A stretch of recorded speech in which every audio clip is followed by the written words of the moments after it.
आप सभी? बढ़िया है ना? सब मस्ती में है ना? किसी प्रकार की तकलीफ नहीं है ना? तो आपकी लाइफ अच्छी चल रही है, आनंद है जीवन में ना? यहाँ सभी हम किस लिए आए हैं? आनंद के लिए। जब पैसा रहेगा तभी आनंद आएगा, है ना? तो अगर हमें पैसा कमाना है तो क्या करना है? सुरक्षा करना है। क्योंकि जिस क्षेत्र में आप काम कर रहे हो, जहाँ पे काम कर रहे हो, यहाँ पे क्या है? बहुत खतरा है। हाई रिस्क एक्टिविटी में आप एनी टाइम काम करते हो। तो आप सभी को सबसे बड़ी इंपॉर्टेंट चीज क्या है? अपनी सुरक्षा। सबसे पहले आपको अपनी सुरक्षा का ध्यान देना है कि नहीं है? इस चीज को आपको ध्यान देना है, तभी 100% सुरक्षा होगी। ये जो मैं आपको बताता हूँ डेली, इसका मुख्य उद्देश्य है कि आप ट्रेंड होइए, आपको नॉलेज हो, आपको जानकारी हो। जब तक आपको जानकारी नहीं होगी तब तक आप अच्छे से कार्य नहीं कर पाओगे। कर पाओगे? नहीं कर पाएंगे ना? तो इसीलिए आपको हम प्रतिदिन यहाँ पे आपको सिखाते हैं, ट्रेंड करते हैं कि आप जानिए प्रोसीजर के बारे में, अपने बारे में, अपने परिवार के बारे में। तब जाके आप एक अच्छी नींव का जो है निर्माण कर पाएंगे। तो आज की हमारी टॉपिक है कन्फाइंड स्पेस। क्या है? तो आप जानते हैं सभी कन्फाइंड स्पेस क्या है? बताइए, कन्फाइंड स्पेस क्या है? कन्फाइंड स्पेस जैसे कि सर वो उस एरिया में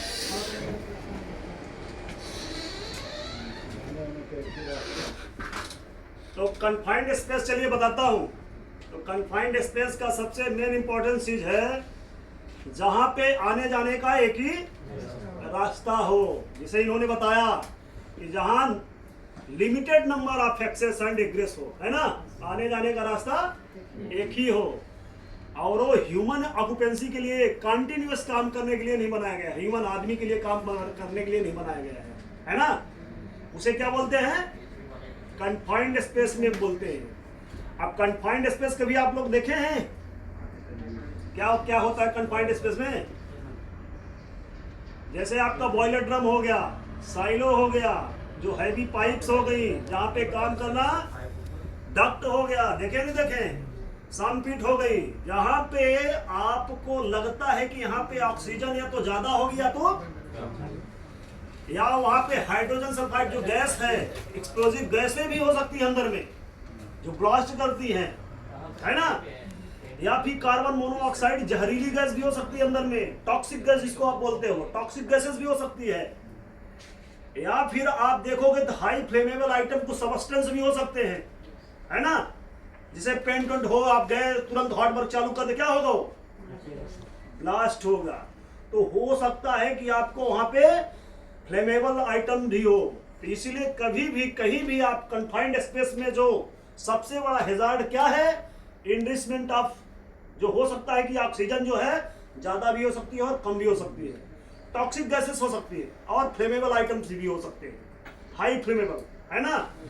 ये मेन खतरा है आपको कन्फाइंड स्पेस में काम करने के लिए। तो कन्फाइंड स्पेस में सबसे सुरक्षा क्या करना है आपको? आपने दो चीजें, कन्फाइंड स्पेस क्या है, इसके बाद आपने देखा हैजार्ड क्या है। अब आते हैं सेफ्टी प्रिकॉशन में। सेफ्टी प्रिकॉशन सबसे बड़ी इंपॉर्टेंट चीज है कि आपको सबसे पहले देखना, क्या मैं ऑथराइज्ड हूं, क्या मेरी ट्रेनिंग हुई है कन्फाइंड स्पेस के बारे में? आपको क्या कन्फाइंड स्पेस के बारे में मालूम है? तो सबसे पहले आपका ट्रेनिंग एंड ऑथराइजेशन। दूसरा हेल्थ चेकअप। हेल्थ चेकअप में आपका ईसीजी होना चाहिए, क्योंकि ईसीजी मतलब होता है कि आपका चेस्ट अच्छी तरह से काम कर रहा है, आप किसी भी प्रकार के अंदर में आपकी बीमारी नहीं है। ईसीजी 100% होना चाहिए। इसके बाद पीएफटी बोलते हैं, पल्मोनरी फंक्शन टेस्ट। एक पीएफटी टेस्ट होता है, जो आदमी सांस लेने में किसी तकलीफ तो नहीं है, क्योंकि अंदर जाएगा तो हो सकता है तकलीफ हो उसको, इसलिए उसका पीएफटी टेस्ट किया जाता है। तो आदमी क्या फिटनेस, उसका हेल्थ कंडीशन सही है, ये देखना है, नंबर 1।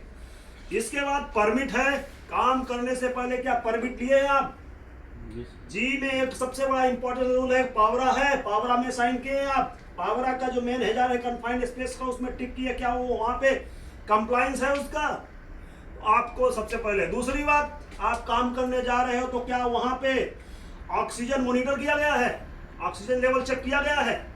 आपको ये भी चेक करना है ऑक्सीजन लेवल चेक किया गया है कि नहीं किया गया।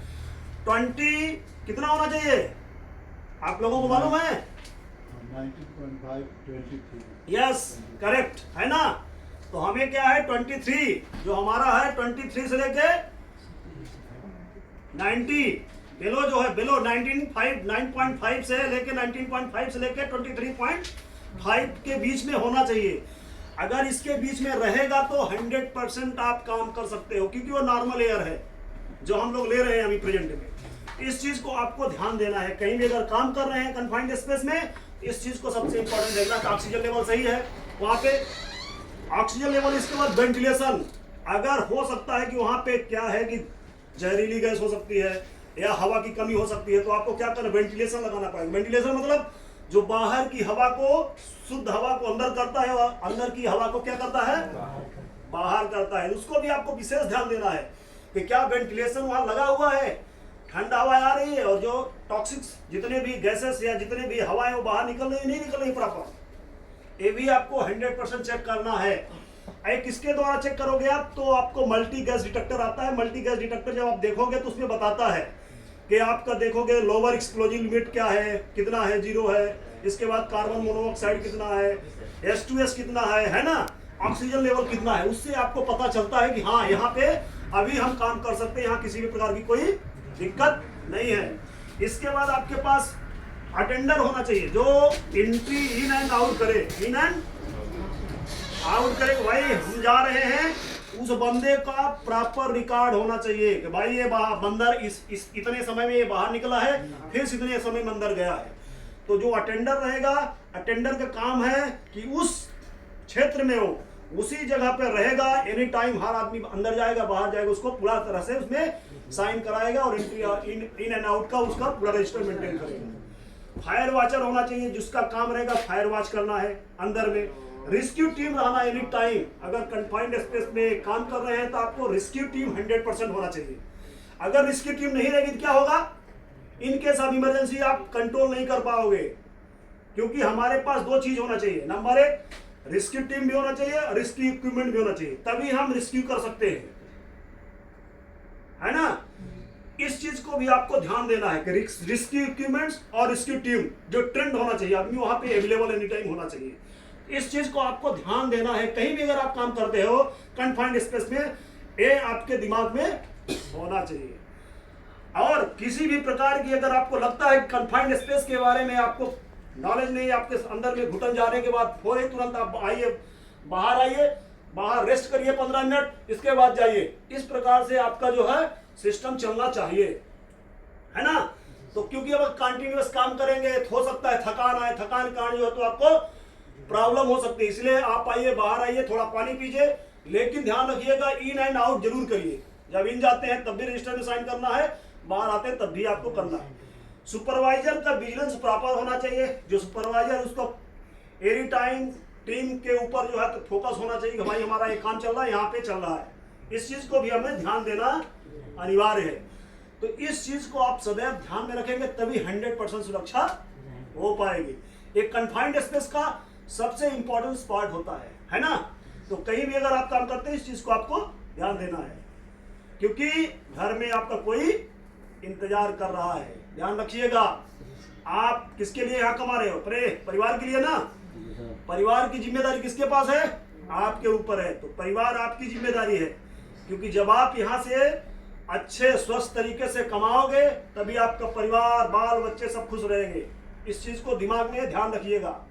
कहीं भी किसी भी प्रकार की गलती नहीं करना है ना। फायर एक्सटिंग्विशर साइड में रहना चाहिए एनी टाइम। जहाँ पे आप कन्फाइंड स्पेस काम कर रहे हैं, फायर एक्सटिंग्विशर अवेलेबल होना चाहिए। इस चीज को भी ध्यान रखिए। फर्स्ट एड सारा रेस्क्यू टीम वहां पे होना चाहिए इन केस ऑफ इमरजेंसी, ठीक है ना।